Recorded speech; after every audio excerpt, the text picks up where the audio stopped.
목사님께서 하고 계시죠. 그래서 이제 저도 거기에 맞춰서 한번 그 길을 한번 준비해봤습니다. 그래서 오늘은 산해드림 공회를 한번 우리가 한번 보려고 합니다.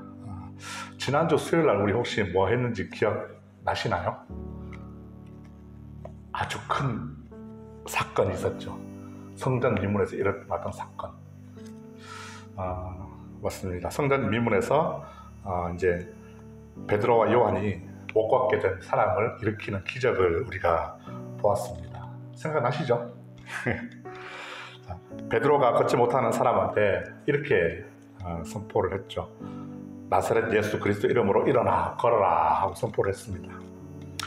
그럴 때 바로 이제 걷지 못하는 사람이 고침받는 사건이 일어났죠. 그렇게 해서 이제 하나님의 기적을 체험한 사람이 일어났습니다.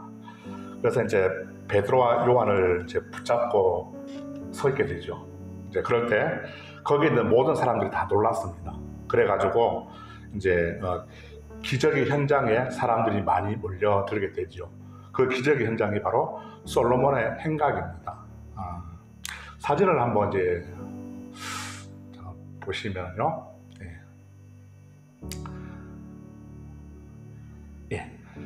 여기가 이제 그때 이제 사도 행각에서 그 일어난 일들을 보고 많은 사람들이 주위에 몰려들었습니다. 거기에 보니까 뭐 여러 부류의 사람들이 있습니다. 대제사장도 있고 또 뭐 이렇게 사두개인들도 있고 또 여러 부류가 있는데요. 다음 화면 사진 한번 보여주시겠습니까? 이게 바로 이제 행각이거든요. 바로 그 당시에 있었던 행각. 그러니까 사람들이 많이 다니는 곳입니다. 주로 여기에서 이제 설교도 하고 이제 그렇게 얘기를 하는데 그 뒤에 사진 한번 보여주시면 여기가 이제 좀 넓은 데가 보이시죠? 이렇게 여기서 이제 사람들이 많이 모여가지고 이제 설교도 듣고 하거든요. 그리고 기둥 같은 데 그 사이사이에 이제 사람들이 많이 다닙니다.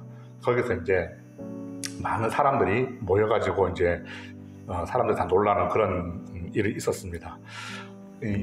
이제 이 일로 인해 가지고 안진병이가 일어난 사건으로 인해 가지고 예루살렘의 많은 사람들이 이제 알게 된 것이 뭐냐면은 예수님의 부활과 부활의 능력이 나타난 것을 알게 되었습니다. 그전에는 이제 부활이 사실은 믿지 못했거든요. 근데 부활의 능력도 이제 알지 못했는데 이 일로 말미암아서 이제 부활과 부활의 능력이 나타난다는 것을 알게 됩니다. 그런데 이제 사도들이 하는 일이 무엇이죠? 이제 사도들이 하는 일은 바로 예수님을 증언하는 일이지 않습니까? 그러니까 증인. 그러니까 예수님을 통해서 보고 들은 것을 그대로 전하는 겁니다. 행각에 가서도 전하고 그래서 뭐 사람들 많이 다니는 곳에 가서 전합니다. 베드로와 요한이 계속해서 자기의 전하는 사명을 지금까지 잘 감당하고 있었습니다. 지금도 잘 감당하고 있고 그래서 사람들이 많이 다니는 이 행각에서 예수님의 말씀을 전하게 됩니다. 그런데 그 기적을 보고 많은 사람들이 믿게 되었죠. 이제 근데 한편으로는 사도들이 이제 사람들에게 전하는 복음을 듣기 싫어하는 사람들이 있습니다. 한편으로는 와 기적을 봤기 때문에 하나님 살아계신 걸 진짜 믿는 사람이 있는 반면에 한편에서는 이렇게 반대되는 양상이 일어나게 됩니다. 이제 사도들이 오늘 복음을 전하게 되는데 부활을 전하게 되는데 그 전하는 복음을 듣기 싫어하는 사람들이 생기거든요. 오늘 본문 1절에 보시면은 이제 제사장들과 성전 맡은 자와 사두개인들이 오늘 이제 복음을 전하기를 싫어했다 그럽니다. 2절을 보시면은 예수 안에 죽은 자의 부활이 있다고 백성을 가르치는데 그리고 전하거든요. 그것을 싫어합니다. 예수님을 십자가에 못 박혀 죽인 그 사람들이 사도들이 전하는 이 부활을 듣기 싫어합니다. 바리새인들은 어떤 사람들이냐면은 이제 평민 계층이 대부분입니다. 그런데요, 이 사두개인들은 대부분 귀족들이거든요. 이제 그 우리나라로 치면은 저기 서울에 가면은 부자 동네 있지 않습니까? 그렇게 1% 뭐 이렇게 소수의 사람들 그런 것처럼 이제 소수의 부유한 계층의 사람들이 사두개인들입니다. 하는 일이 뭐냐면은 성전도 관리하고 또 이렇게 로마 사람들하고 이제 손을 잡습니다. 결탁해가지고 이제 자기들의 지위를 이렇게 누렸던 사람들이고요. 이제 그런데 이제 이 사두개인들은 부활을 부인합니다. 그러니까 죽은 자의 몸이 다시 사는 부활을 부정하기 때문에 이제 다시 사는 걸 믿지 않죠. 그러니까 이제 싫어하는 겁니다. 사도들은 부활이 있다고 막 전하고 다니니까 나는 부활이 없는 걸 믿는데 자꾸 불편한 겁니다. 듣기 싫은 거죠. 그래서 이제 사람은 어떻습니까? 우리가 육체만 있는 것이 아니라 보이지 않는 영혼이 있잖아요. 이 얘기는. 사람이 죽으면 어떻습니까? 육은 영원한가요? 아니죠. 썩고 이제 없어집니다. 근데 영혼이 이제 계속 존재하죠. 자, 우리는 이것을 믿는데 이것을 갖다가 영혼 불멸설이라고 합니다. 자, 사두개인들은 근데 이걸 부정하죠. 자, 우리는 또 천국에 가면은 하나님께서 저 여러분에게 상 주시는 것을 믿으시죠. 그런데 그거를 부인합니다. 또 우리는 이 땅에 천사도 있고 사탄도 있고 마귀도 있다고 믿는데 그것도 다 부정합니다. 영적인 것을 부정하기 때문에 사도들이 전하는 이 부활은 당연히 믿지 못하는 것이죠. 사두개인들과 이 바리새인들은 정말 극과 극입니다. 적대 관계에 있는 사람들인데 그런데 이제 한 가지 마음이 맞을 때가 있습니다. 언제냐면은 예수님을 핍박하고 죽이는 데는 마음이 같았어요. 그래서 결탁을 합니다. 부활을 전하고 다니는 사람들을 이제 사도들을 잡아다가 이제 오늘 성경에 보니까 밤새도록 가두게 되거든요. 그런데 이제 베드로의 설교를 들은 사람 중에 믿는 자가 많았습니다. 오늘 본문 4절을 보시면은 이렇게 얘기합니다. 남자의 수가 약 5,000명이나 되었더라 하고 이야기합니다. 엄청난 거죠. 막 설교를 한 번 했는데 남자가 5,000명이나 믿게 된답니다. 자, 그런 기적이 일어났습니다. 그래서 이제 감옥에 이제 잡혀가게 됩니다. 갑자기 이제 급하게 체포가 되는데 하루를 보내고 다음 날 아침에 이제 관리들과 장로들과 이제 서기관들이 예루살렘에 다 모였습니다. 긴급하게 모인 겁니다. 그 대제사장들하고 이제 문중 사람들 다 모여가지고 사도들을 이제 가운데 세우고 신문을 하기 시작합니다. 재판을 시작하는 거죠.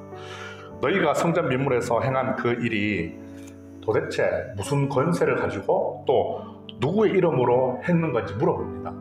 따지는 거죠. 자, 그러니까 이제 베드로가 성령이 충만해가지고 거기를 일단 사람들한테 물어봅니다. 너희들이 우리에게 질문한 것이 성전 미문에서 일어난 일이 어떻게 된 거냐고 해명하라고 불렸다면은 너희들이 그 전에 먼저 확실히 해두어야 될 게 하나가 있다 얘기합니다. 그게 뭐냐면은 못 걷는 사람이 고침 받아가지고 당신들 앞에 서게 된 것은 이유가 있다. 다름 아니라 너희들이 예수님을 십자가에 못 박았지만은 하나님께서 죽은 사람들 가운데서 다시 살리신 그 예수 그리스도 이름으로 된 것이라고 얘기를 합니다. 자, 그러니 예수님 외에는 오늘 사도행전 4장 12절에 유명한 말씀이 있는 거죠. 예수님 외에는 다른 어느 누구에게도 구원을 받을 수가 없다는 걸 얘기합니다. 그래서 하나님께서는 하늘나라에 우리가 구원받을 만한 다른 이름을 우리에게 결코 주신 일이 없다. 이렇게 사도들의 진실을 이야기합니다. 그렇게 이제 베드로가 말을 하니까 사도들이 이제 풀어줍니다. 왜냐하면은 혐의점이 없거든요. 아무리 신문을 해도 잘못한 게 없습니다. 그러니까 잘못한 점을 찾지 못했기 때문에 공회 밖으로 풀어줍니다. 일단 풀어주자. 그런데 풀어주고 나서 그 안에는 이제 자기네들끼리 난리법석이 나죠. 이 일을 어떻게 할지 서로 이제 고민을 하면서 의논을 합니다. 제자들이 이제 불러가가지고 신문을 받는 장면이 오늘 본문 5절에서 7절입니다. 이곳이 바로 오늘 함께 나눌 장소인데요. 산헤드린 공회입니다. 여기가 유대교 법정입니다. 그림을 보시면은 이렇게 생겼습니다. 네, 오늘 산헤드린 공회 이렇게 생겼는데 요게 이제 산헤드린 공회의 모습입니다. 맨 왼쪽에 이렇게 보시면은 까만데 중간에 이렇게 한 사람이 서 있습니다. 거기가 그 의장이 앉는 자리입니다. 자, 이곳은 이제 어떤 곳이냐면은 예수님이 6월절 때 1차로 잡혀가서 신문을 받던 장소거든요. 거기에 이제 오늘 두 번째로 이제 오순절 직후에 베드로와 요한이 재판을 또 받게 됩니다. 자, 그럼 공교롭게도 그런 장소인데 가운데가 이제 저기가 조금 뾰족하게 생긴 데가 의장이 앉는 곳이고요. 양쪽으로는 이제 공회원이 이제 앉는 곳입니다. 70명이 앉게 됩니다. 70명. 이 사내들이라는 이런 말은 이제 어떤 말이냐면은 함께 둘러앉는다라는 말입니다. 그래서 이제 그리스도에서 유래가 됐는데 이 사내들인 공회는 유대인들의 최고 의결 기구거든요. 우리나라에서 뭐 이렇게 결정하면은 이제 뭐 국회에서 하지 않습니까? 국회에서 이제 그 정치 같은 거 이제 안건을 다 결정을 하는데 국회 의석수가 300석이더라고요. 근데 이제 오늘 여기 사내들인 공회는 70석입니다. 의장을 빼고 70석입니다. 그리고 의장을 포함하면은 71명인데, 네, 70명이 정수죠. 왜 70이란 수를 안 치게 되냐면은 민수기 11장에 보면 그 기원이 나옵니다. 민수기 11장에 하나님께서 이제 모세에게 명령을 하십니다. 이스라엘 노인 중에서 백성들의 지도자와 장로가 될 만한 사람 70명을 뽑아서 데리고 와라. 그래서 회막에 데리고 오라고 하시는데 그 말씀에 근거해서 이제 모세가 임명을 한 70명의 장로회에 그 기원을 둡니다. 그래서 이제 70명이 유대교의 최고 의결 기관의 정수가 되죠. 자, BC 3세기경 장로 중심으로 이제 시작을 합니다. 장로 중심으로 한 귀족 회의로서 이제 시작을 하게 되는데 의장은 가운데 앉는 사람은 대제사장이 앉습니다. 그리고 이제 70명의 공회원들은 어떤 사람들이냐면은 바리새인도 있고 사두개인, 서기관도 있고 장로들 이렇게 백성들을 대표해서 뽑아가지고 이제 앉습니다. 근데 이 사내들인 공회를 만든 이유가 있습니다. 이유가 뭐냐면은 뭐 의결 기구니까 회의를 하기 위해서 만들었겠죠. 네. 그 당시 이제 유대인들을 보면은 로마 제국의 통치 아래에 있었지 않습니까? 그래서 이제 로마 제국은 많은 곳에 이제 효과적으로 통치하기 위해 가지고 또 관리하기 위해서 그곳에 이제 상황에 맞게끔 이제 어떤 곳은 이제 지방 자치 정부를 세우기도 합니다. 관리하기 편하기 위해서. 중앙에서 관리하기 힘드니까 지방 정부를 이제 또 따로 둔 것이거든요. 그러니까 예루살렘을 더 쉽고 효과적으로 관리하기 위해서 이제 사내들인 공회를 만들게 됩니다. 이 사내들인 의장인 대제사장은요 로마에서 직접 임명을 합니다. 왜냐하면은 사내들인 공회를 로마 총독의 권한 바로 밑에서 이제 두기 위해서. 그래야 이제 말을 잘 듣는 거거든요. 의장을 이제 바로 이제 로마 총독이 로마에서 직접 임명을 하는데 이제 로마의 말을 잘 듣는 사람이 로마가 직접 뽑게 됩니다. 이 공회 안에 제일 영향력 있고 파워 있는 사람이 바로 사두개인들입니다. 부활이 없다고 믿는 사람들.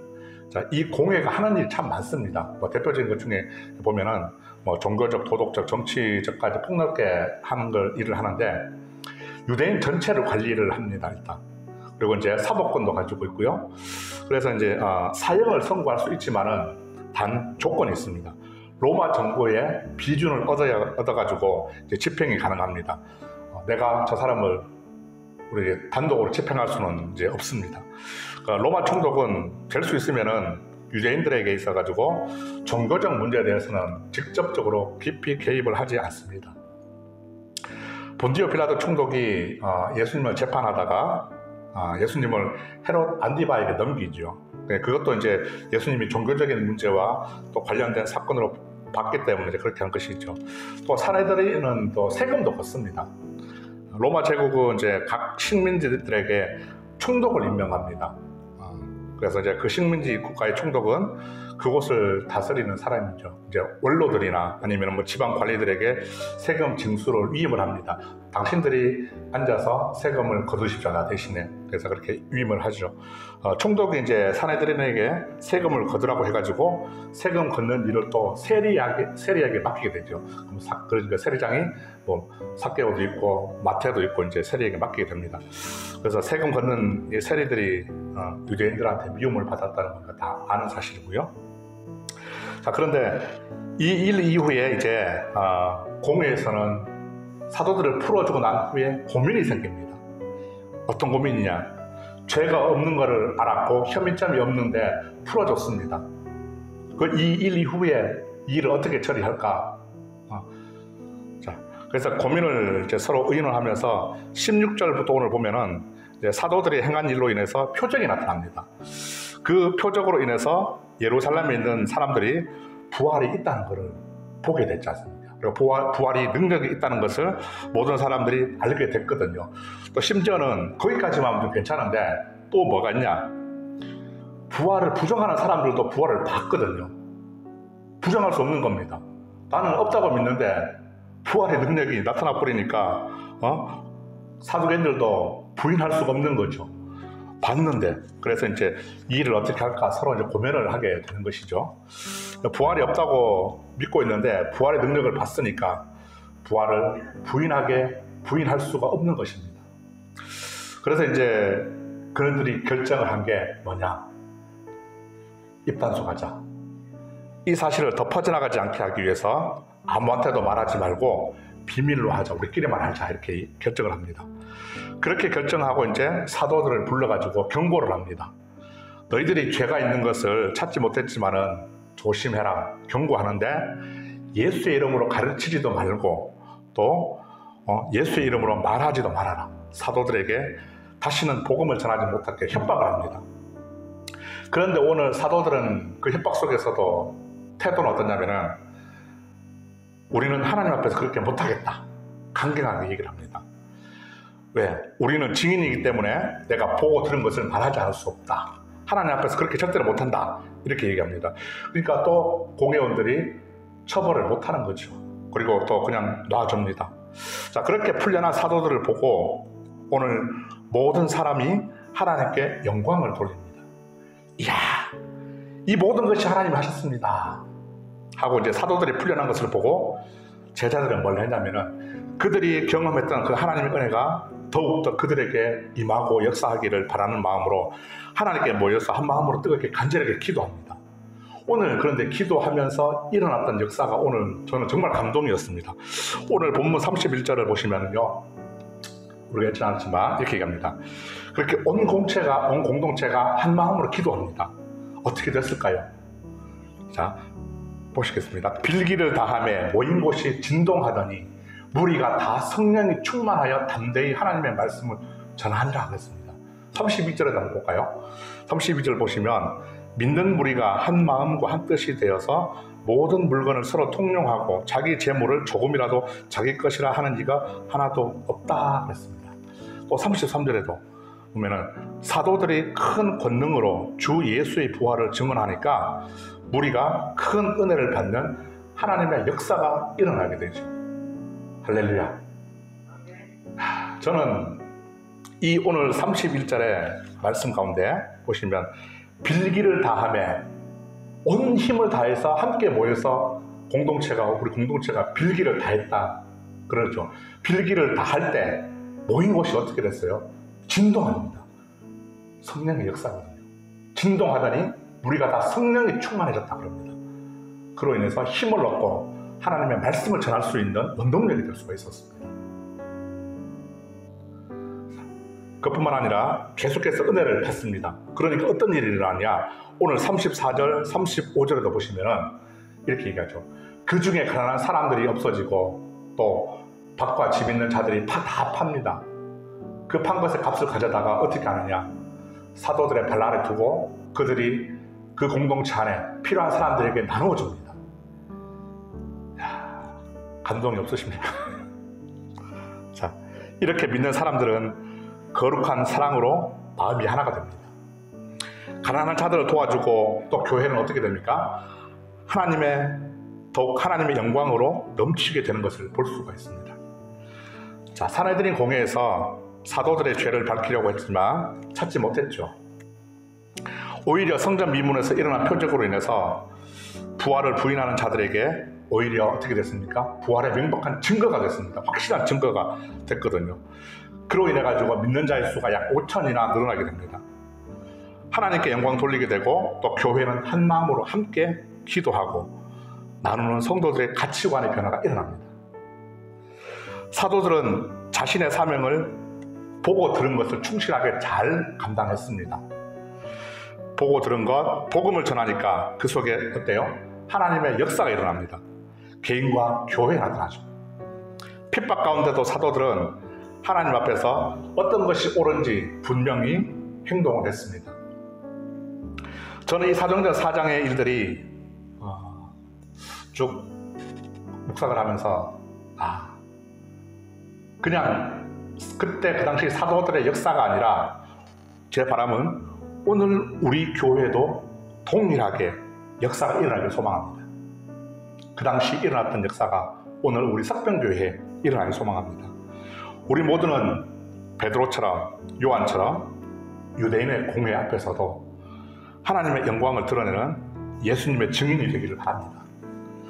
또 유대인들의 법정에서 신문을 받을지라도 세상의 핍박 속에서도 이런 생각을 좀 했으면 좋겠습니다. 어떤 생각일까요? 나는 하나님이 부르셨다. 그리고 택하셨다. 지금도 하나님 나와 함께 하신다는 것을 믿으시길 바랍니다.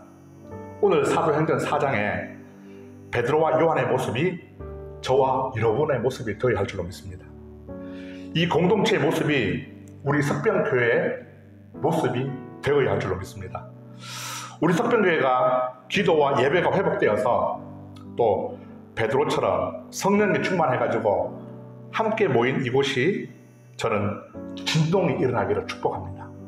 성령의 진동이 이곳에 일어나기를 간절히 소망합니다. 자, 그래서 이곳에 속한 무리가 어떻게 다 성령이 충만하기를 바랍니다. 그래서 우리 모두가 담대히 하나님의 말씀을 전하고 날마다 이 석병교회가 믿는 자의 수가 늘어날 수 있는 그런 기적이 또한 믿는 사람이든 믿지 않는 사람이든 또 그 된 일을 보고 하나님께 영광 돌릴 수 있는 그런 교회가 될 수 있기를 저는 축복합니다. 그리고 저와 여러분이 함께 이걸 위해서 기도했으면 좋겠습니다. 아직 시간 많이 남았거든요. 근데 제가 오늘 이 말씀을